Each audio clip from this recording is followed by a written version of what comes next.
Unleash Kalinda takes the lead. He drew a length to maybe yesterday. Never ever doubt the king of straight racing.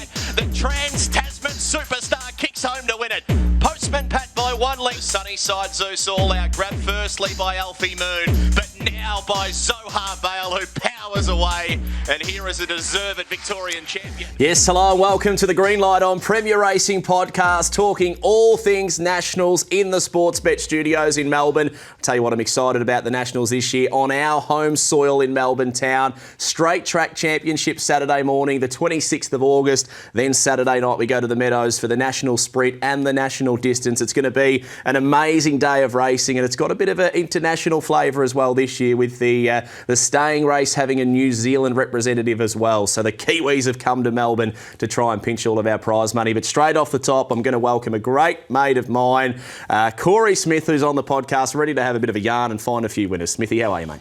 Very, very good, Jim. I'm happy to be here, and it was good to see that off the top of the show you made it all about yourself, only including the replays that you'd called. So it's standard as per normal with the Green Light On podcast this week. Normal programming. I wasn't too sure if we had the rights to show others, Smithy. I'm not like that. I'm not like you. If you were calling, mate, that's all we'd hear. On my right-hand side, another great mate of mine is Mitch Ebeyer from Sportsbet. So you're on your home deck here, mate. You look very comfortable. Yeah, love it here. It's a good place to be. But yeah, great racing. It's an exciting week coming up, and these box draws will determine a lot, but we'll dissect and try and find a few winners. I'm absolutely loving the fact that all three finals, the two Group 1s are on Saturday night, and we get to see straight track greyhound racing in the spotlight, really, on the Saturday morning. So to have all three on the one big day, it's the grand final for national greyhound racing, really. Yeah, it certainly is. I'm a massive fan of straight racing, as you two boys are as well. And to have it on the same day, it kind of does bring it into the spotlight, and we've got a cracking race that's going to be put together. The only thing I'm going to be a little bit concerned about is backing up from the awards night the night before, Jim. So hopefully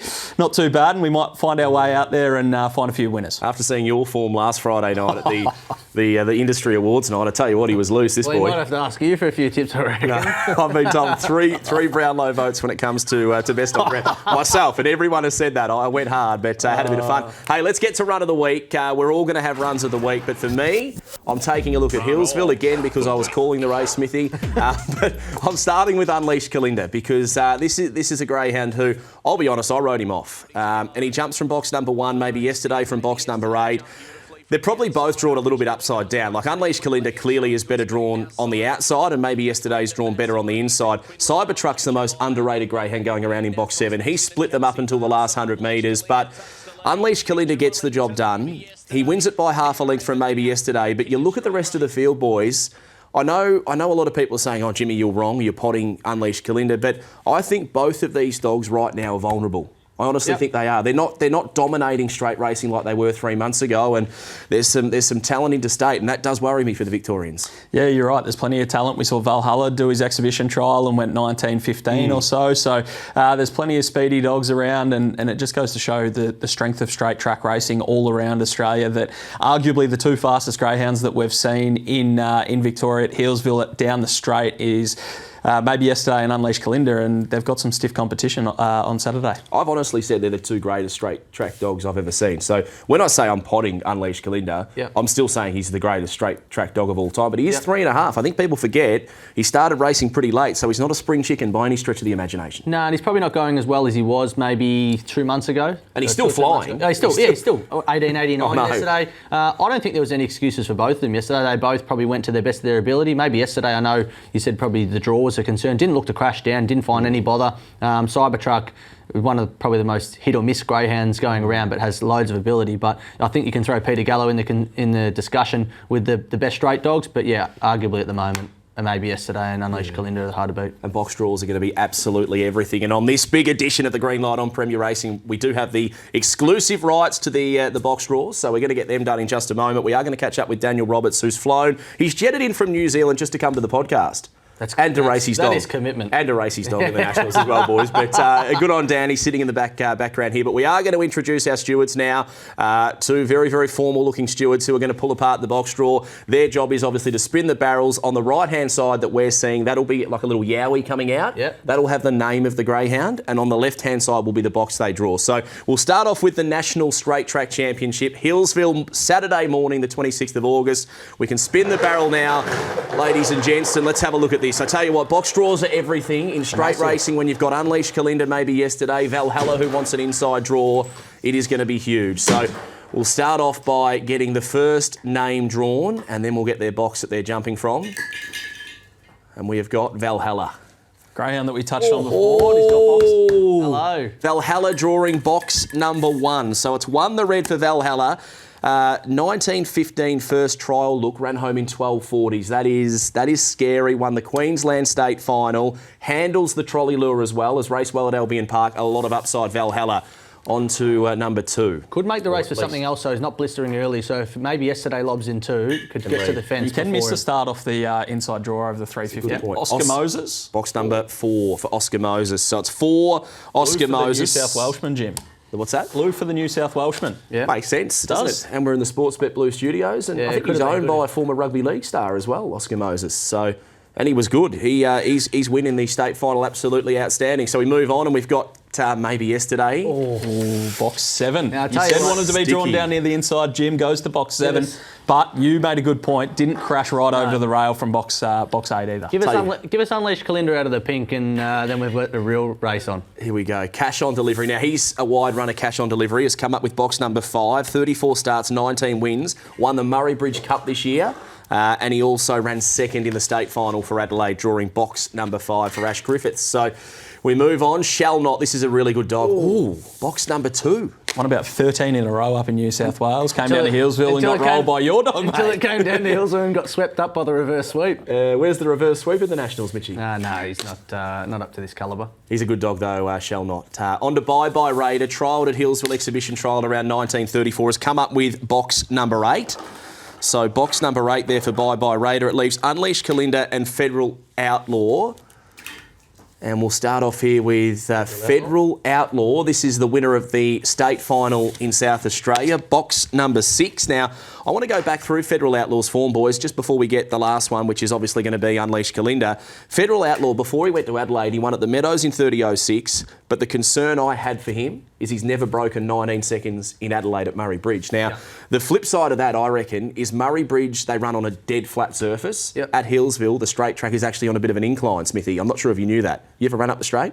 Not personally, no, Jim. I've gone and watched plenty of races, but I haven't got the runners on and gone for a jog. No. I have, and what I've worked out with straight track racing at Hillsville, it's roughly 0.3 the difference. So if you run 19 flat at Murray Bridge, you'll run 19.30. Federal Outlaw and Cash on Delivery, they've never broken 19 at Murray Bridge. That's about a 19.30 run, so they're going to find it hard. The last dog we see is Unleashed Kalinda drawing box number 3. So there is the full draw for the National Straight Track Championship at Group 3 level to be ran at Hillsville. 1 Valhalla, box number 2 Shall Not, 3 Unleashed Kalinda, down to 4 Oscar Moses, back to 5 Cash on Delivery, going into box number 6. Who was into box number 6? Federal Outlaw. And 7 maybe yesterday, and box number 8 for Bye Bye Raider. What do we make of that, boys? Who's going to win that race? It's an intriguing one. I don't think any of the greyhounds that really need to be in a certain spot kind of drew that spot. Or maybe Valhalla's the one, but as we said, can miss the start a little bit from box number 1 when they're having one of their first few starts at Hillsville. But I think he's the one that's drawn beautifully. Unleashed Kalinda maybe yesterday.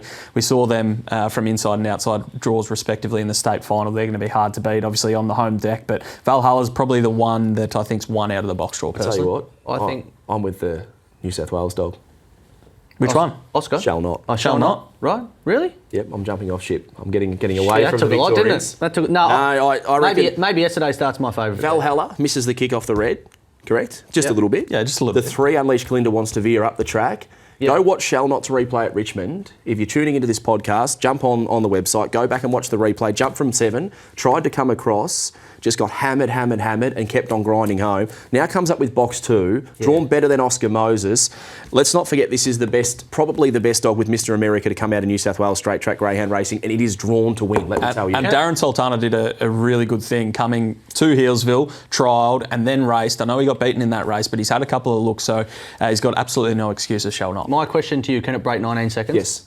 It can? Yep. Well, then it can win. But I think the 7's beautifully drawn out there. There's not a lot of speed drawn around it. It's going to just whiz down the outside. And it was awful. Well, not unlucky, but it was thereabouts to win yesterday. I think it turns the tables. Give me Unleash Kalinda. All right, there we go. Don't give me your selections just yet, boys, because we will do a Punters Punting Club later, and that's when I want to find out who we're actually going to lock in as our selections earlier on in the week. Of course, these finals will be run on Saturday. But we're going to swing our attention now from straight track to circle, the national distance. But off the top, Corey Smith came to me earlier in the week and he said, Jimmy, let me do a run of the week, run of the series. Take it away, Smithy. I did do that, Jim, and I wanted to pick one where you weren't doing the call. So I've gone up to Queensland. He doesn't like me, does he? He doesn't like me. I've gone with the White Flash, or whatever they call her up there. She's the Thunder from Down Under. The White Wonder. Plenty of names, the White Wonder, Days of Thunder. We see what she does here. She actually jumps okay usually, but then she goes straight back through the field. Doesn't love the pressure. She's only a 24-kilo girl. Having her final race start, apparently, this Saturday night. So she's an absolute ripper, and she just rockets home, Days of Thunder. So I think we went a little bit early on the replay there, but another lap, she goes and finds the front. Here we go. So we see her start working into her work, really, and going around Bogey Hurricane and Blue Hornet. You just see her flash home. Select Moment, who I was tipping with you, Peacock, unfortunately couldn't get the job done, but Days of Thunder, she's a star. We've seen her down at the Meadows before, and she comes again, having her last race start, as I said, and I think she's going to be really hard to beat once she gets into her work. One of my all-time favourites. I'm a huge fan of Days of Thunder. The only thing with the greyhound is if there's pressure, she's straight at the back. She hates the pressure, so she'll look to hook wide and try and scout around him. It's just whether she can give some of those Zohar Bale types, Palua King, the chance out in front and try and run them down, but has one of the biggest motors, I think, in greyhound racing. Box draws are irrelevant for me when it comes to Days of Thunder because she will get back and she will come storming home at the end. And that's probably, I guess, the case with a few greyhounds in staying racing. Box draws don't tend to matter as much, but if Zohar Bale draws the right side of the track, he'll be mighty hard to beat. So we are going to turn our attention now to the box draw for the national distance. We're going to go through runner by runner to kickstart, chat a little bit about them, get to know them. I think we all know Zohar Bale, who's the first runner we're going to discuss. Look, my comment that I wrote about Zohar Bale, he's had 45 starts now, 16 wins, $117,000. I don't think that really speaks volumes of what he's doing at the moment. He has taken to staying racing like a fish would take to water. Oh, that's nice, Jim. That is beautiful work there. But I was probably one of the ones that was knocking him a little bit going into that second up staying performance. I always think there's a little knock over the 700 at their second crack at it, but he just blew it out of the water. He just said, no, Smithy, you are completely and utterly wrong. I am a different sort of breed. And I spoke to Mark Delbridge the other day, and apparently he pulled up out of that run absolutely superbly. Yeah, he came from a long way off him too, at both Meadows and Sandown wins in blistering time. Can't say I've seen a dog run 42.37 at the Meadows in a while. So, he always had a huge opinion of the dog. Mark Delbridge said the only one that will stay. 27.5 kilos, only a pocket rocket, but my goodness, he packs a punch. On to Zipping Vanessa for New South Wales. I'm telling you now, sportsbet.com.au, where we're filming this, have her rated at $12 at the moment, pre-box draw. Overs, Smithy. You're on the same chain of thought that I'm on. This greyhound is a genuine rock star. She's only young, 6 starts over the 720 at Weddy Park for 4 wins, 41.61 PB. To put that in perspective, Palua King has never broken 42 at Wentworth Park, but he's only had 1 run over the 700 pretty much in the last 12 months. The rest were when he was a baby. But 41.61, Smithy, I can see you actually you're genuinely licking your lips. We'll see where the box draw ends up, Jim, but it's a race, the New South Wales race, that we can easily tie into Victorian form lines. She beat Palua King, who came down a couple of races. We'll talk about him in a moment. Corborn Magic, who we've seen down here plenty of times as well, beat him as well. So, as you said, she's a stayer on the rise, and I think she's a little bit over the odds in the pre-box draw market. So it'll be interesting to see where she lobs and what box draw she can get. Trialled over the 600, 9.14, 22.12, 34.48. I think that early split was probably something that I'm excited about. I think she'll be somewhere in the forward half of the field, and they're strong as an ox, these Zippings dogs. A lot of back markers in this race, so she is going to be one of the front runners. Palua King's another of those back markers. Wildcard entrant, so for New South Wales, 43 starts, 19 wins. He's won $444,000. That's a staggering effort, but I reckon Jackie Smith's done a really good job with this dog because he's kept coming back to Melbourne over those 600 metre runs just to make him so familiar with the Meadows that it's almost a home track advantage for him. His run was massive in Sydney. He ran second. He had no right to get as close as he did. No, and he's a dog that relies on luck a little bit. I think if this race was at Sandown, we wouldn't be probably talking about him in the same sort of discussions we are at the Meadows. He had 2 runs over 600 at the Meadows, 34.33, 34.18. I think he just loves the Meadows more than he loves Sandown. So a dog that will rely on a bit of luck, but but boy, oh boy, he's got a huge engine. You fellas just touched on the training performance of Jack Smith, and I don't think he's put a foot wrong at all yet. Jack knows his way down the Hume on the way down from Forbes. The petrol bill will be big, but he's come down. 40,000, I don't think it really matters. That's a good point. He's come down plenty of times over the years with Feral Frankie, Jungle Juice, the likes of that. Paloa King's his next big star, and I think the way that he's just programmed the races, a couple of 600s at the Meadows, the 700 at Wentworth Park, and then into this race, he's going to be a massive, massive chance. Massively versatile as well. He won at Wenny Park over the 520 and flew not too long ago. We're moving on to Ballistic Ant for WA. Caused one of the upsets of the year to win the state final at $90.90 on the local tote. 35 starts, 7 wins. My comment's a little bit harsh. Sorry, Enzo. Pacey, but maybe not up to this. Yeah, but a great thrill for Connections to come over and have a throw at the stumps. Yeah, if you're going to feature in a race with the greyhounds that are in this, you'd probably want to run a bit quicker than 42, I think 10 or so around Cannington. So, probably out of its depth, but you've got to be in the race to win it, and has got up at 90 to 1 before, so can do it. yeah, it can do it at odds. Exactly right. It wouldn't be a complete shock because it has done it previously, but I know the team had another runner in the race that ended up running second in the state final, and they thought maybe they might have been a better chance if they had have got that one through. There you go. What about Days of Thunder? The pride of Queensland, the White Wonder. This will be her last start. You mentioned that a moment ago, boys. So Warren Nichols deciding what a way to go at. It's like the grand final almost if you're a footballer, to come to the Nationals, represent your state and race the best of the best. And yeah, the thing I didn't like about her, she's had 4 tries in Victoria. Her best finish in her 4 tries in Victoria. Do you know where it is?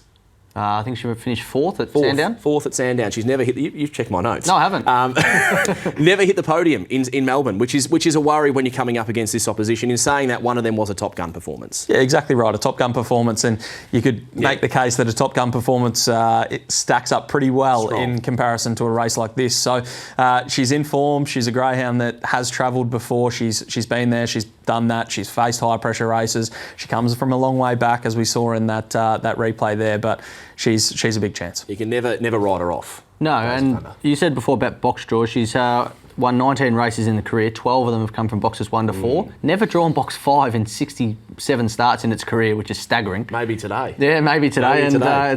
She's won 7 times from boxes 6 to 8, so preferably down near the inside. But I don't know if I've seen a dog with a bigger motor later on in the races than she's got. Charges to the post. Zipping Neutron, 1 of 2 for Timmy Aloisi. Amazing training effort to have a runner representing your state in the distance and the sprint. 45 starts, as we see, 18 wins, $104,000 in prize money.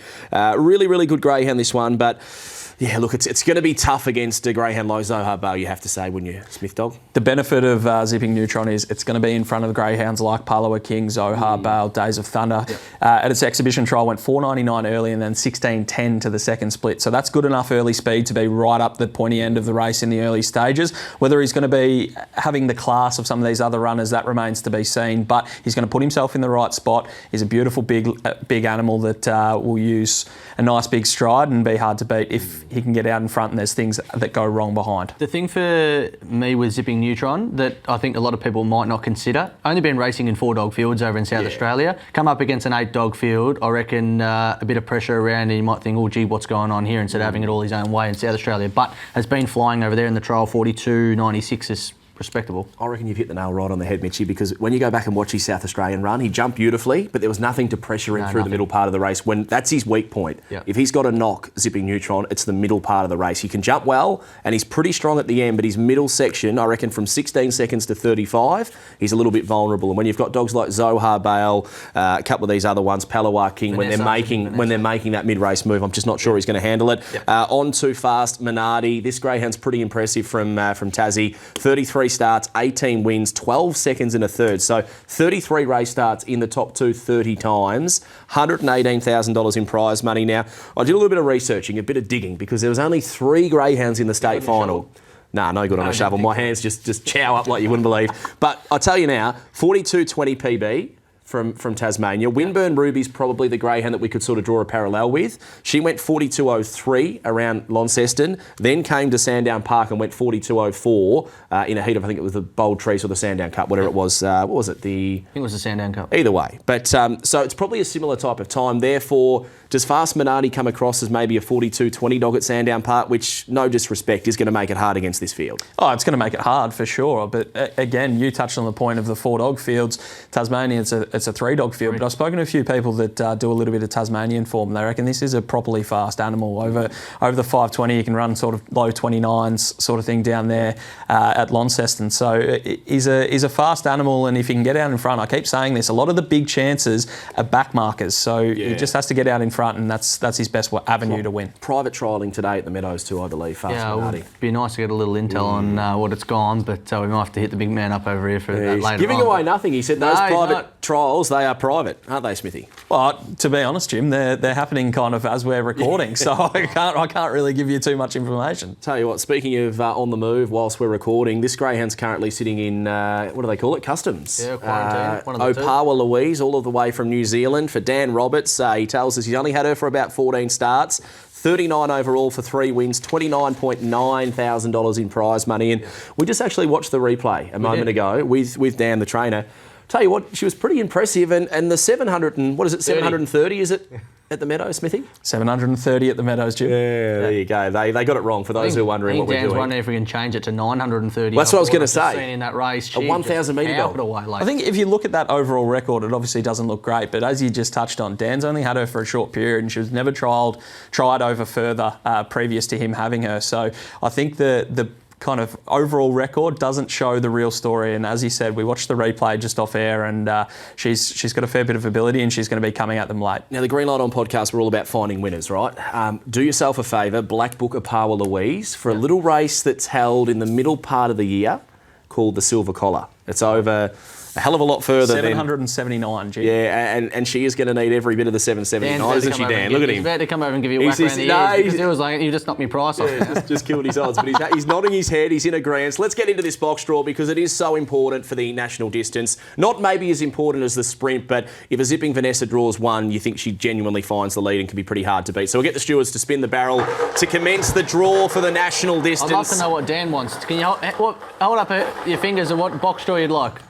Doesn't care. There you go. That's staying racing for you, isn't it? Looks like middle of the track when we watch, or lure, maybe a lure line. All right, here we go. So up first, the first draw that we have is Zipping Vanessa, and she's drawn 7. So 7 for Zipping Vanessa, 27 months of age, so she's still very young. What do we make of the draw? I would have preferred her drawn inside. Yeah, for sure, but there's not a huge amount of speed though, so if she can nail the start, she's going to be hard to beat regardless. She could carve the pink into it depending on who it is. Start could be important for her, and like you say, it's what draws around her that could be. Here's Opawa Louise, and she's come up with box number 6. We'll have to ask Dan what his thoughts are there, but I don't think box number 6 is exactly the draw that we wanted. No, look, you probably, if you haven't had a lot of racing at the Meadows, you probably would draw a 1, 2 or 3 where you can sight the lure, try and get lucky through the first corner and hold your position. Yeah, but a lot of distance dogs, when pressure comes across, they like to pull the pin and clip over heels. So I reckon I'd almost rather be drawn out wide and just hope that I get a scoot around. Yep. Moving on then to the third greyhound. So far we've got Zipping Vanessa drawn box number 7, Opawa Louise box number 6, and now we've got Ballistic Ant drawn box number 8. So all wide.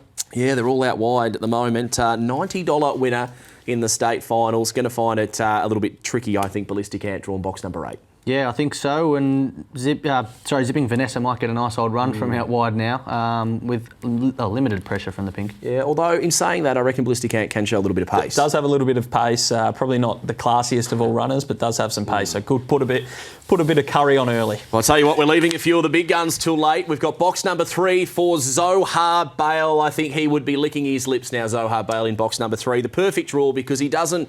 Box draws aren't hugely important, but I think when he draws near the rail, he can just tuck into the race, hold a position, and he's got that powerful finishing burst. Yeah, he's going to find a spot about 2 or 3 pairs back, and he's going to wind into it in the beautiful stages. And I reckon Lisa and Mark Delbridge are going to be very, very happy with that one. Reminding me of the peloton in the cycling, you know, when they sort of just camp behind and they get that slipstream run. That's Zohar Bale, and he's drawn exactly to do that. Yeah, and I think if Zipping Neutron can probably lob in somewhere the box 4 and just give it a nice card into that first turn and then push off when the pressure comes, that rail might open up for Zohar.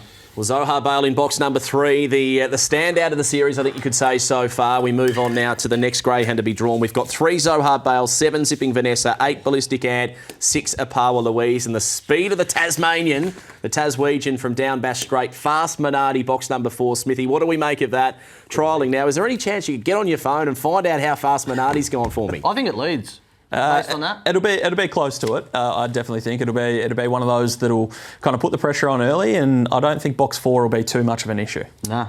Yeah, look what's drawn to go inside it. Days of Thunder, Parlour King, Zipping Neutron. That's the key to the race. To me. There's no speed there. This thing just goes straight to the front. There's money for it too early too. Yeah. There we go. Fast Minardi drawing box number 4. The expected leader, the boys reckon, will go straight to the front and run a very, very big race. We move on now. We've got Zipping Neutron, who's drawn the plum, box number 1. This is the leader. This is the leader. Reckon he'll lead? I reckon he'll lead with the draws directly outside. He's either got Palawa King or Days of Thunder to his direct outside, and then he's got Zohar Bale. There's no pressure there early. He's going to lead for me. Smithy drank too much on Friday night, clearly. He's still $4.99 early in the exhibition trial. He did actually try. But no pressure. But no pressure. And he's not drawn to get pressure here. Fast Minardi will pressure him, I reckon. That's the one. So if he can punch up and hold that, then I think he's going to lead. Tell you what, there's a bit riding on Fast Minardi's trial Monday afternoon, isn't there? There is. I'll tell you, Corey better get on the phone in a second. We'll try and get some info before the end of the podcast, that's for sure, on what Fast Minardi did, because this greyhound's holding a key. Palawa King, box 5 for Ray or Jack Smith, however you want to call him. I don't think the draw's bad for him, because maybe you would have preferred him drawing in 2 or 3 if he could have, so he can just get straight on the fence. But have you boys seen his 600-metre runs? Yeah. Like, he literally flops out the back, gives them 3 lengths and says, all right, let's get down to business. And it's almost tactical what he does, though. It is, but he's going to be flopping out the back with Behind and Days of Thunder's going to be lobbed on the fence. So what Days of Thunder now goes into 2? We'll soon find out. Just to get that confirmed, the formalities of the box draw, Days of Thunder. Yeah, I would have been concerned if it didn't pop up that way. We just have to make sure we're dotting the I's and crossing the same draw that she had in the state final, Days of Thunder. So still doesn't draw the 5. I was about to say that. Never drawn the 5. Well, let's take a look at the draw. For the national distance, Zipping Neutron, Days of Thunder, Zohar Bale. What do we make of that? I think Zohar Bale's come out the winner of the box draw. Yeah, and I think Fast Minardi's probably the other one. I think probably the loser out of the box draw is Parlour King. If I'm that's my honest assessment first up, and I think Days of Thunder could be a little sneaky down near the fence. Reserves Maureen, Susie and Alfie Moon. I reckon Palawa King would have preferred drawn underneath of Days of Thunder, because the last thing you want is getting stuck on the outside of the White Wonder and they're sort of getting locked in a bit of a duel early. Yeah, well, that's going to be the interesting part, isn't it? A few of these favoured runners, the 2, the 3 and the 5, Days of Thunder, Zohar Bale, Palawa King, they all get back and they run on. So it'll be interesting to see where we can kind of figure out this speed map and where some of these greyhounds get to, but it's not clear cut, that's for sure. It's going to be an intriguing race, no doubt about that. Well, you know I love you, Smithy, but I'm going to kick you off because there's a man of much more importance who's about to jump on the set by the name of Dan Roberts. And here is that great man all of the way from New Zealand, fresh off a flight. He only arrived about 2 or 3 hours ago, Dan Roberts, and he's straight in on set to have a chat about his greyhound, Apawa Louise, in the Nationals representing New Zealand. Dan, welcome, mate. How are you? Yeah, good, thanks, mate. I haven't been in Melbourne too long, but you've got me on set already, so don't miss around. Mate, you're a bit of a rock star, straight in the chair here in the Sportsbet studios. Talk to me about your involvement before we chat Apawa Louise and the great thrill of becoming a representative for New Zealand greyhound racing here in Australia. How did you get involved? You're the son of Craig, one of the best trainers in New Zealand. Is that how it all sort of began for you? Yeah, it's a bloodline thing for me, Jim. Born into it, got my licence as soon as I turned 18 and haven't really looked back. And it's a bit of a dream come true to be representing New Zealand over here, and especially in Melbourne and at the Meadows. Yeah, and how long have you been training your dogs yourself? Obviously, you would have been helping the old boy out since you were probably in nappies. But how long have you been out there in your own name training greyhounds? Yeah, well, like I said, I got my licence as soon as I turned 18, so I'm coming up 25, so close to 7 years now. And I didn't expect to be making a trip across the Tasman quite so soon, probably. What is it that you love about greyhound racing? Like, what drives you to want to be a greyhound trainer? Because not everyone wants to follow in their old man's footsteps, which I'm sure Craig would be absolutely thrilled to have you on board. But what was it that I guess drove you to say, look, I want to do this, I want to be like my old man and try and become one of the great trainers in New Zealand? I guess a lot of it comes down for a huge love of the animals. I can't get enough of them. They're just such supreme athletes, and another big part of it is the community. The racing community is quite a tight-knit group. I'm sure it's the same over here as well as it is back home, and that's 2 of the things I love most about it. Yeah.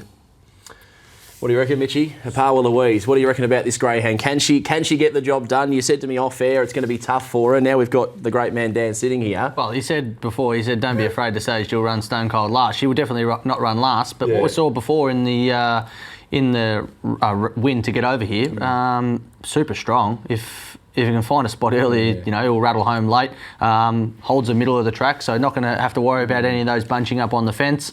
I'd like to know it at trials when it has a look at the track just to see how it handles it, but we'll definitely improve off that. And you got to be in it to win it. And the thing is, it's going to be in it for a long way, being a distance start. Super duper strong, they tell me, and we saw that replay, Dan, absolutely powered to the line. But you said to us, you don't really care too much about the result.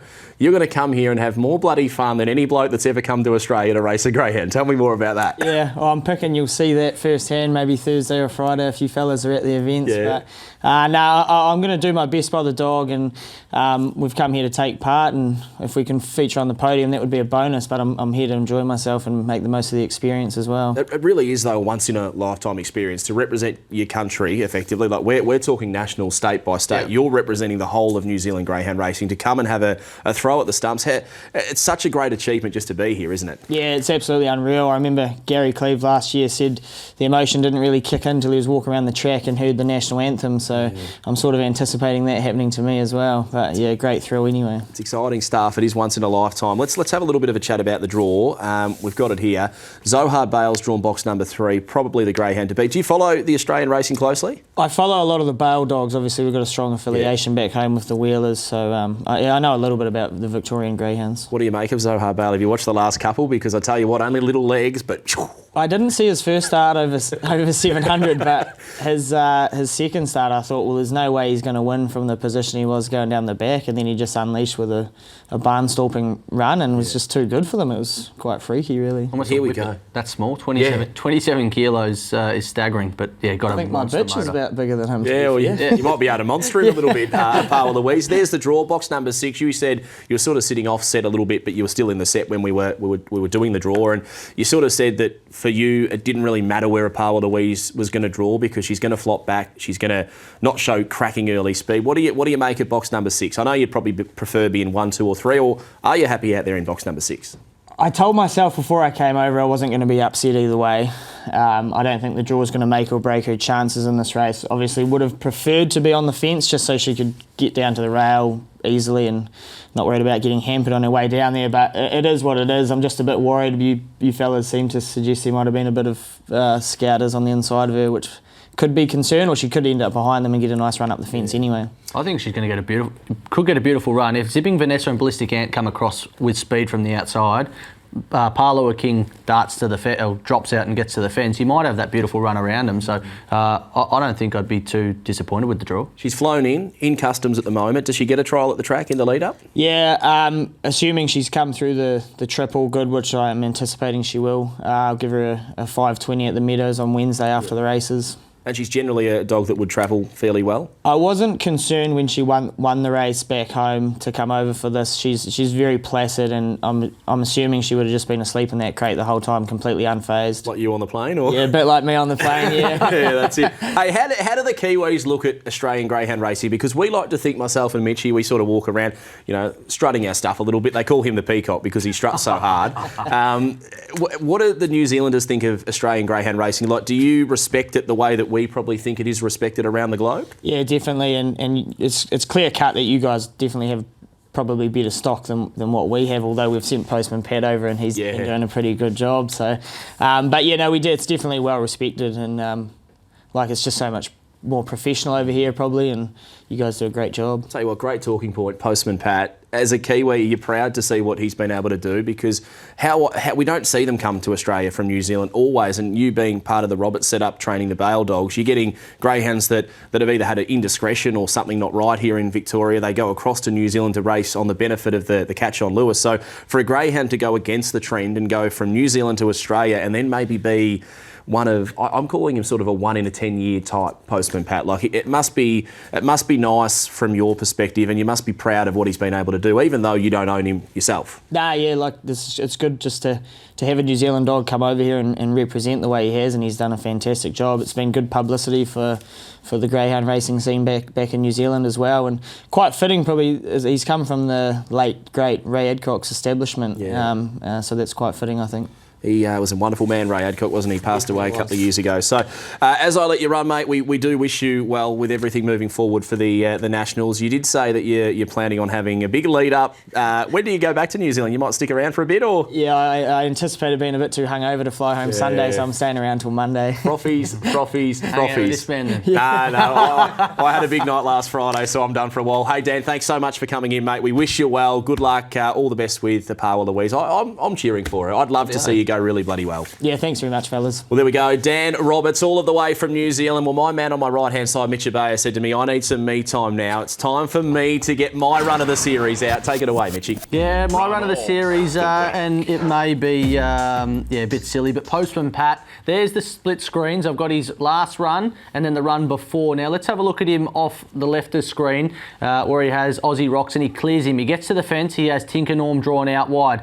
He's gone a length slower than he did when he was on the screen on the right, but the thing on the right-hand screen, he got a little check there, but he had a fire up on the inside of him the whole way, kept him off the fence. He's run home in about 12.36 on the right-hand screen there when he went 30.11. He won the other day and he ran home in 12.06. Strong. So he was super strong to the line when he won. The big thing for Postman Pat, he has to get access to that fence. That just shows there that the two races side by side, a fire was giving him carry up the inside. He couldn't get to the spot. He got a little check and he didn't get to do his best work. But when he found the fence next time round, Tinker Norm couldn't run him down.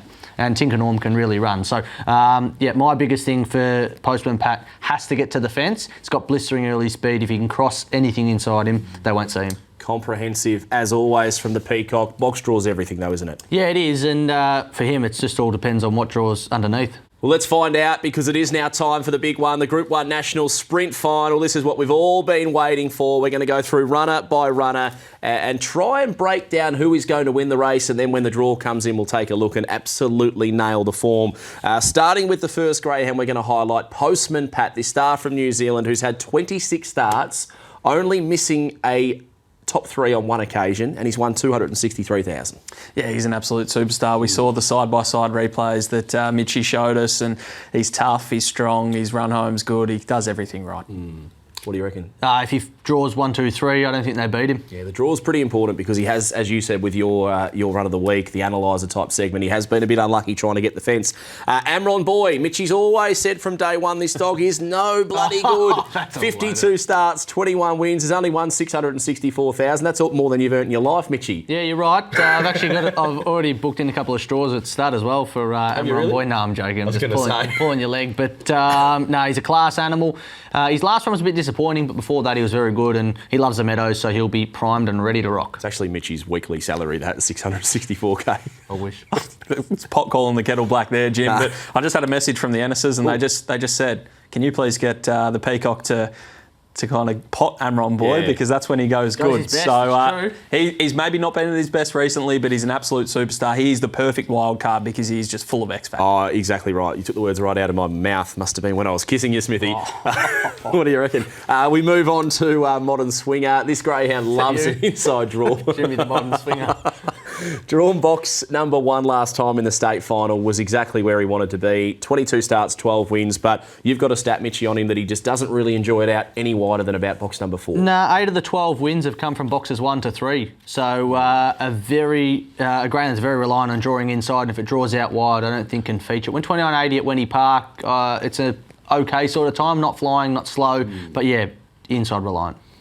Chrissy O'Brien's a very good trainer. He brought down Mortified for the Australian Cup Carnival, and she went super, and he brings down the little brother Modern Swinger now, and I think it's right up to this. He's a greyhound that's got a fair bit of early speed, and if he can find a spot prominently early, then he's going to be right in this. Can Sage Tennille do it from WA? She's very strong. I was just on radio with Pete O'Neill, and he said they're backing the crap out of her on the local betting markets over there. 28 starts, 8 wins. I think she might be a little bit outpaced. Trial went 5.22, 17.83. Good second section. Good foot. Yeah, but for the first split, it's what makes and breaks these races. And when you look at the likes of Postman Pat, Raiders Guide, who's got speed, Modern Swinger, and Bears Bullet, who we'll talk about shortly as well, all of those got early speed. I don't know where it's going to get to on the first turn. That's the challenge. What about Bears? Just on Sage Tennille, she did go left at box ride. She came out of box 4 in her exhibition trial and went left, 5.22, got a fair bit wrong.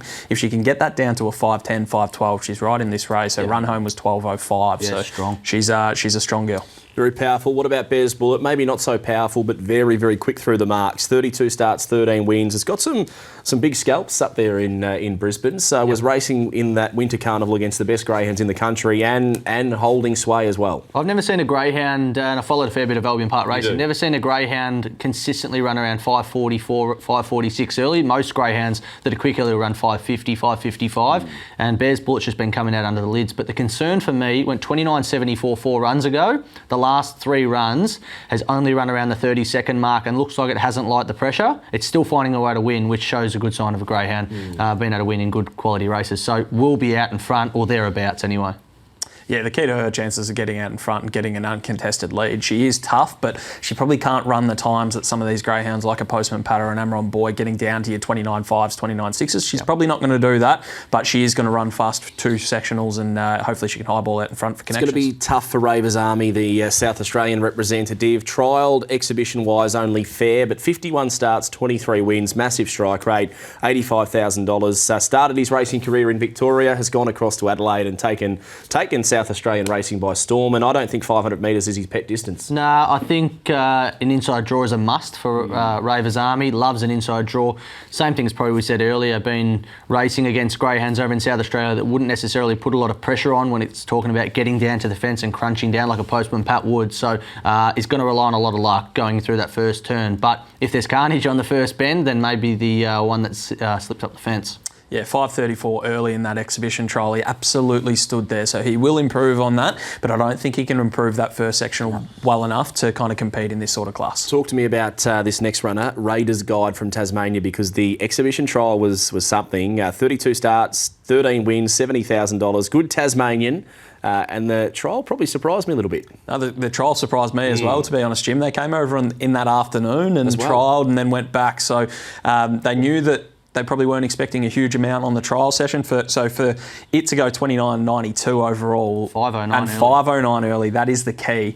If it can improve on those sort of sectionals, then it's actually right in a race like this. I wouldn't be discounting the Tasmanian Raiders Guide because it's going to have a better preparation coming over a little bit earlier for the race this Saturday. Tell you what, Pat may not get it all his own way to the front. There's a lot of speed when you break it down. You look at them individually. There's stacks of speed. Well, when Postman Pat won last time out in 29.79, went 17.73 to that second marker.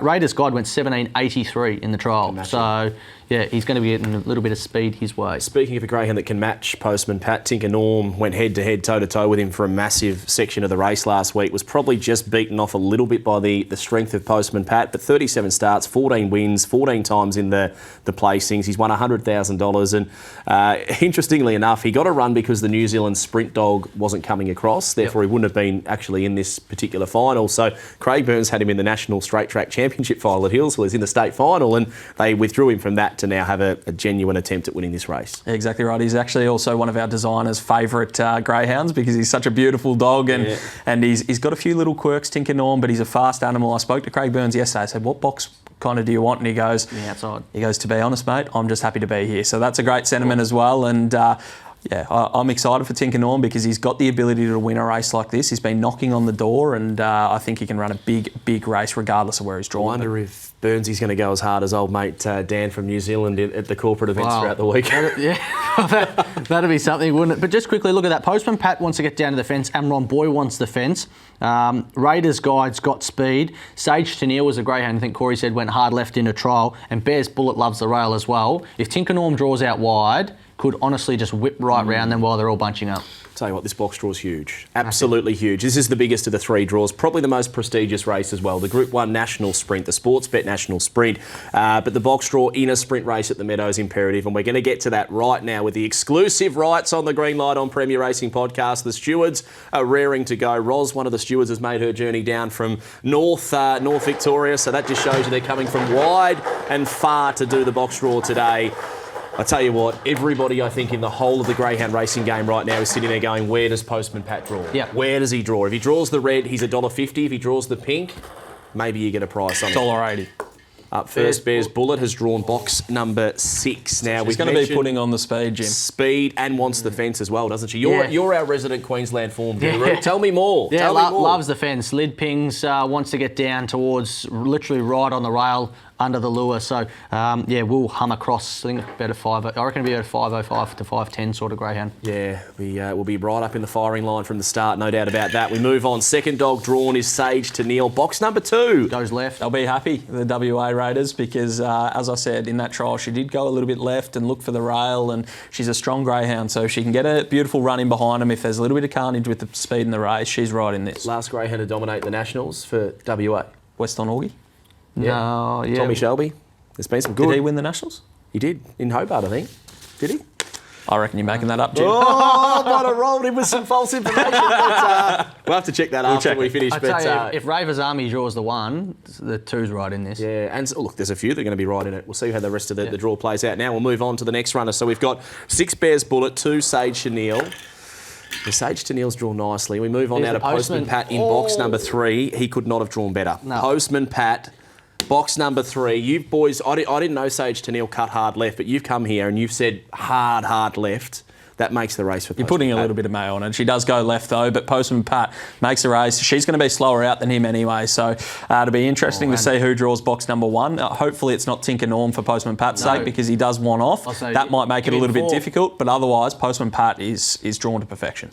We move on. Postman Pat in box 3, Sage Chenille box number 2, Bears Bullet drawn box number 6, and now we get to Modern Swinger, who is a railer, has drawn box number 5, Modern Swinger for Chris O'Brien. 6 starts from box 1, this greyhound, 4 wins, 2 placings, but the form it just sort of drops the further out you go with Modern Swinger. The one thing I will say, consistently going 5.40s early at Wentworth Park, which is actually good going, so there is speed in this race. I was going to say, first couple of steps I think is a bit tardy, but once it gets going, absolutely motors. Yeah, it's got a big motor, and that middle sectional is probably where Modern Swinger's going to make his dough.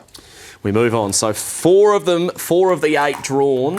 Postman Pat box number 3 just probably sitting there. $1.10 currently, Postman Pat basically. Maybe $1.05 now. Raiders Army's come up with box number 4. There's still box number 1 for Amron Boy though. If that comes up, then you might get a little bit better of a price on Postman Pat. But box number 4, I don't think that helps Raiders Army's chances whatsoever. No, it does make it hard. We've still got Amron Boy, Tinker Norm, Raiders Guide, and you're right. You probably don't want Tinker Norm in box number 1 if you're Postman Pat, nor do you want Amron Boy smoking the pipe right behind you, Smithy. It could be a disaster if Tinker Norm draws 1 and Amron draws the pink when they both want opposite, really. And we move on. There's a couple of big names still to be decided as to where they'll start from in the Nationals this year. Here we go. Tinker Norm box number 1. It probably doesn't hinder Tinker Norm's chances too much. He does want to get off, but it's going to hinder the rest of the field's chances. Say Chenille wants to go to the fence, he might find him early. They come together and Pat goes past. Is that what you're getting at? Yeah, potentially, yeah. We move on. Box number 1 for Tinker Norm. So the Victorians so far, they might draw 1, 2, 3. Yeah. Corey just said if Amron draws the red, and next minute Raiders Guide has drawn 7.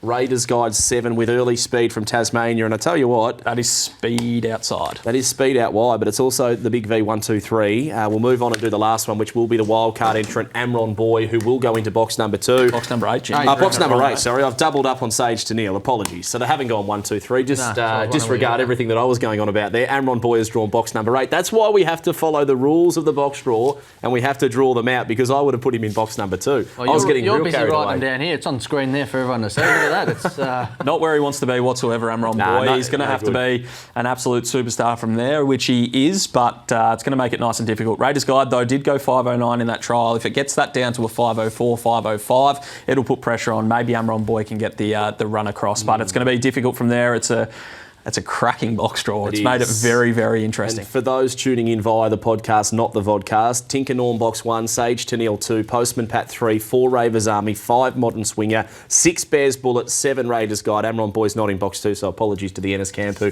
probably got a bit carried away with me there. Box number 8, Reserves, Aussie Rock, Zippy, Tesla. We are going to come back with the sports bet markets in just a moment. Yep. First look.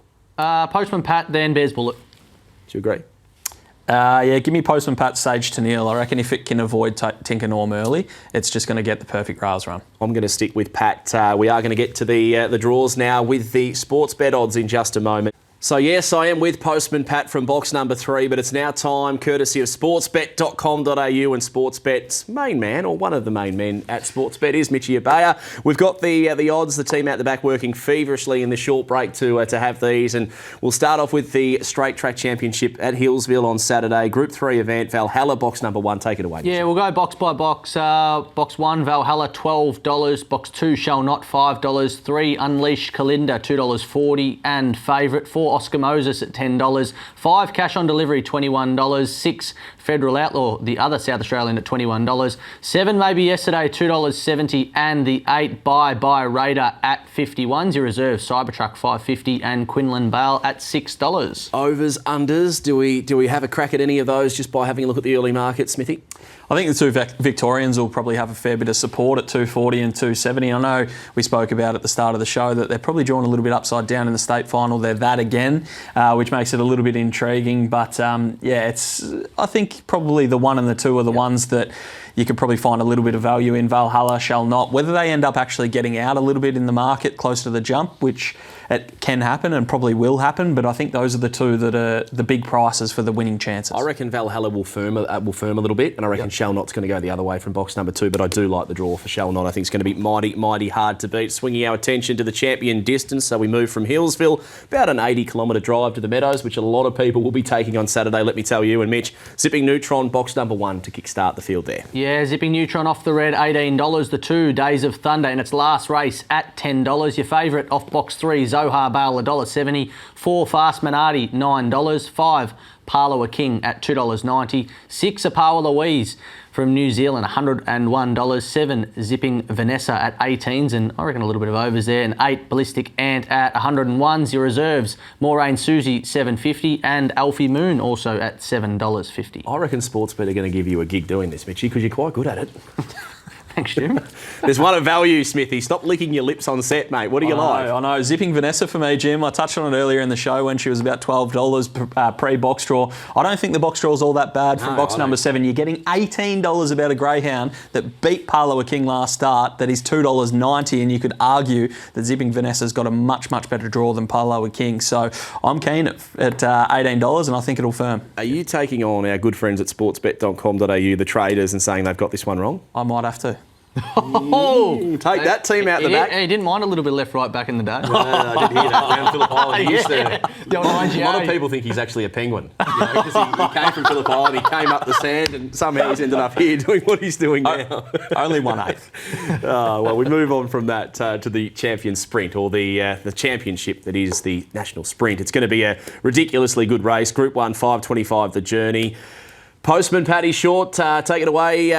What's your name again, Mitchy Ebeyer? Box number 3's come up short. He has come up short, but we'll start at the top. Tinker Norm, who probably drawn a little bit upside down, $5.50. 2, Sage Tennille at $10. I think we'll have a bit of support there. 3, the Postman Pat at $1.50, and quite short, but we're all got it on top. 4, Ravers Army at $81. 5, Modern Swinger, $41. 6, Bears Bullet, an intriguing draw for it at $41. The 7, Raiders Guide at $31. So I think it might be a slight bit of overs there. And 4, Amron Boy at 8 at $4.40. Your reserves, number 9, Aussie Rocks at $7.50, and Zippy Tesla, the champ, at $8.50. As soon as we saw the market, boys, we all thought Amron Boy might have been a little bit of unders at $4.40. Do you think that from box 8? He's probably a little bit of unders, but to be honest, $4.40 about Amron Boy in any race is probably, you'd look at it initially and go, that's a little bit of overs, but in this race from box number 8, it's quite difficult. Postman Pat, I think's the right price though. I'm picturing Corey Smith sending the Ennis camp fan mail. Yeah, all the time. And you sending hate mail. It'd be just piling into the Ennis Yin and camp. yang for the Ennises, the Peacock and myself. He never says a bad word about him, but... you do. not about them, no. But you look at the price of the market, $5.50 Tinker Norm, $4.40 Amron Boy. I reckon that's the correct price if they swap the boxes. Yeah. I would have had Amron Boy $3 if he had box 1. Nah. If he was $4.40 from box 1, I'd be... He wouldn't go around Postman Pat. Emptying pockets. Boys, let's stop bickering. There's the draw. Postman Pat $1.50 in favourite. I reckon we get to our Punters Punting Club because you clearly have something to say. Punters Punting Club. I tell you what, it's like doing yoga when you hear the Punters Punting Club noise. It just relaxates and it's just such a beautiful sound. I reckon we take a look first at the worst national stinger I've ever heard in my life. And Are you a yoga man, Jim? Relaxates you. No. Apparently. That's why I Good listen joint to something of yours as well. I listened to the little stinger, and that's like doing yoga as well as getting out. You clearly see that I'm not doing yoga because it's apparently hard work, and I don't do hard work. Like I said about the stewards last time, we're on this exact set. I was only joking around because I know Max how hard hasn't they come work. back since. No, that's right. They're long gone, but the team at GRV and the stewards do a wonderful job. But we are going to get into Punters Punting Club for Hillsville for the National Straight Track Championship. I'm kicking it off. I don't know what I'm doing here. I don't know if I've just gone a little bit rogue or what it is, but I'm with Shall Not number 2. I just think purely based on the draw, I think Darren Sultana's done a good job bringing the dog down, having a look at the track recently. So box number 2, I think, plays to his advantage. Wide runner in 3, Unleashed Kalinda, who's not going to impact him. And if Valhalla misses the kick like he did in his exhibition trial, I think he gets a beaut run. So $5 Shall Not. I actually reckon he'll drift. I was in 2 minds. Devil's advocate would be don't tip him because he's too short, but I think he'll get out to $6, $7, $8, and that's when we jump in. Yeah, I can see why you're with Shall Not. He's an absolute superstar from New South Wales. He's had a look at the Hillsville track under trial and race conditions. He comes down in good form, so he's going to be hard to beat. But my selection, Jim, I reckon we're being a little bit too quick to ride off a champion, and I'm going with the fastest straight track dog that we have ever seen. He's a dual track record holder down the straight 9 with Unleashed Kalinda. I think $2.40. I think that's a good price. I know you called it severe unders in the state final. I think you could make the argument that this race is actually weaker than the state final in some aspects, but I'm with Unleashed Kalinda and I'm staying strong. Yeah, I think he's drawn somewhat sticky. You could almost say he's a little bit unders again. If you took the price the other day, he's $2.40. I know it's he's a good freak of an animal, but 7 maybe yesterday for me. I think drawn well out wide. I know probably would rather down near the fence, but not going to crash, run in a straight line. If there's any trouble on the inside, this dog's whipping down the outside. Don't forget, only got done by, a third of a length, half a length to Unleashed Kalinda. If Unleashed Kalinda decides that just misses the kick slightly, I know it's stepped well the other day, but I think maybe yesterday he's in the peak of its career. You do make a good point. Unleashed Kalinda can be a little bit hit or miss. He jumped last start. There was half a length between them in the state final, and maybe yesterday was actually making ground. We'll swing our attention to the Stayers, the national staying event, and I tell you what, I'm with Zohar Bale here, team. I just think they're betting a short price. It's no surprise though, $1.70.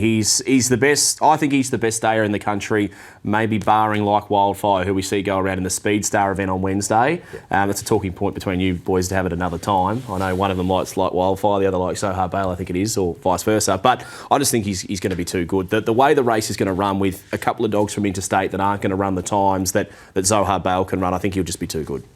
Yeah, it's hard to argue that point. He's been such an absolute star over the 700 the last few weeks, and he's coming into it in perfect form. But I'm with one that I think is significant overs in Zipping Vanessa. This is a greyhound that beat Parloa King, who's $2.90 in this market at the moment. She's $18. She's a greyhound that has a bit of early speed in a race that's devoid of it, and I just think it's a massive, massive price. So I'm happy to be with Zipping Vanessa on an each-way basis, but at $18, I think you've got to have something on. I 100% agree. So I'd be same race multiing Zohar Bale, responsibly of course with Sportsbet, but I'd be doing Zohar Bale and I'd be doing Zipping Vanessa to be right up there as well, because $18 is mad. And we were just chatting a moment ago off air. I was suggesting that if you're having a bet, you're backing Zipping Vanessa at $18, I think, because the price is so far and above what it should be. But if you're tipping, trying to find the winner, I think Zohar Bale's the most likely chance to win the race. Yeah, I'm with you. I'm with Zohar Bale as well. But I think that the way you could go about it is back Zipping Vanessa now at the 18s. You know, it's probably going to jump, 10s, 12s? And then wait for Zohar Bale to drift. I don't think many will pile in at the $1.70.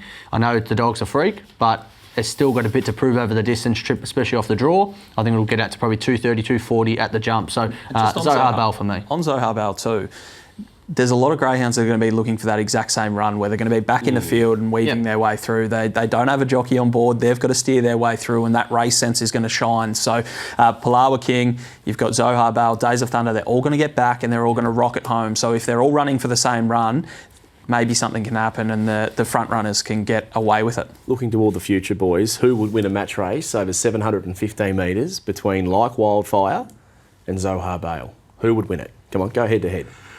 Oh, it's hard. Zohar Bale You're a does Zohar man, aren't you? Yeah, I am, but it does its work from coming off the speed. And, you know, we saw the other day when it led at Sandown Park, it only went 41.60. Yes, the track was off a little bit, but they can burn the candle opposed to just getting the camp on them and then just mowing them down once the other's done all the hard work. So I'd like to see Like Wildfire with a couple more runs under Robbie Britton first. Yeah, a couple more runs and I'd be declaring like wildfire, to be honest. I want to be in front, particularly in match races. I know that sometimes it can lend itself to greyhounds coming off the speed and charging home, but I just want to be in front in just about every race that I'm tipping or punting or whatever it is that I'm doing. I want to be in front in the race. Like wildfire is the future of staying racing. Now for the big one, the Group 1 National Sprint, the Sportsbet National Sprint at the Meadows. And I tell you what, my Punters Punting Club, I reckon we might be coming together as a team, boys, because Postman Pat, you want to come a bit closer or not? No. No. There's no rollers. No, it's all right. There's no rollers on these chairs. I'm with Jim. Postman Pat. I think he wins. I think the draw, although Tinker Norm being in box 1 isn't great, that's the only knock I have on Postman Pat, because I think he'll hold the outside brigade. If Sage Tennille can take a little bit of care of Tinker Norm in the first 20 metres, I think Postman Pat will jump and run. And this is the best he's drawn in a long time. Yeah. Yeah, I'm obviously with Postman Pat as well. I think we all are. There's no real spoils in the price at $1.50, but he's a greyhound that can be electric early. He can be strong in the run home. He can be tough in that middle section if he needs to be. So he's probably got all the tools to be the best greyhound in Australia at the moment, and he needs to really stamp his authority in a race like this and go on and do more. But he's an absolute star, Postman Pat, and from the draw he's going to be hard to beat. Same thing as the other day. He beat Tinker Norm, opened around that $1.50 mark, drifted to about $2.30, $2.40 on the jump. I think you'll probably see the same thing again. I don't imagine he's going to step at $1.50 in this race, and there will always be support for other greyhounds at longer odds. I think Bears Bullet at 41s is probably a little bit overs as well, considering the early speed and if it can whip across. But yeah, I can't see seeing him be beaten. What are you really gambling with? Call Gamblers Help 1-800-858-858 or visit gamblinghelponline.org.au. We're just about to wrap up what has been a monstrous edition of the Green Light on Premier Racing podcast. I'd like to thank you, Smithy, and you, Mitchie. We'll start with you. You've enjoyed your time on the sports bet set here chatting dogs? An absolute pleasure, Jim. I did, when Dan Roberts jumped in this chair, had a little bit of a break and got to go get some fresh air and saw a little parking ticket flapping in the wind on a Mercedes out there. So I hope that's yours. But bull crap, mate. I went down there and there's nothing on mine because I paid this time, unlike you two clowns who somehow get away with never paying for parking. The one time I don't do it and bang, they hit me hard. Well, hang on a second. I've got the app for the parking. I offered to pay for your parking. You didn't remember your own bloody rego. Yeah, cool. He goes, too many cars in you got the three garage. cars. Thanks for your time, Mitchie. Loved it, Jimmy. Loved it. Well, there we go. Big thanks to the team out the back who were able to put this podcast together. Until next time, good luck, safe travelling, happy punting, and get around the big V in the Nationals at the Meadows and Hillsville this week. You win some, you lose more. For free and confidential support, call the number on the screen or visit the website.